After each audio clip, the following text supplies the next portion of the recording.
અમે બધા વાંચવા બેસીએ કારણ કે આવતીકાલે હતી અમારી એક્ઝામ. શીખવાડવાળા હતા અજુભાઈ ગુરુ.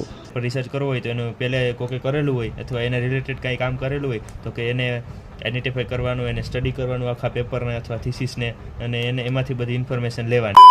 પાછું એક વખત રિવિઝન કરીને પાછા કોલેજે જવા નીકળી ગયા. તો હાલતા હાલતા પણ પેપરનું રિવિઝન કર્યા હતા. સાઇટેશન આપીને એને સબમિટ કરવાનું. સાઇટેશન આપી સબમિટ કરવાનું એમ ને. ઘર ભેગું થાને ભાઈ. આખી બસ ઠલવાઈને હવે ફાઇનલી કોલેજ પહોંચી ગયા છે. એક્ઝામ સ્ટાર્ટ થવાની થોડીક વાર હતી તો બગીચામાં બેસીને બધા રિવિઝન કરતા. પીછે દેખો પીછે બધા જો પાછા વાંચવા મળ્યા. આ છેલ્લે સ્નેપું જોવે છે.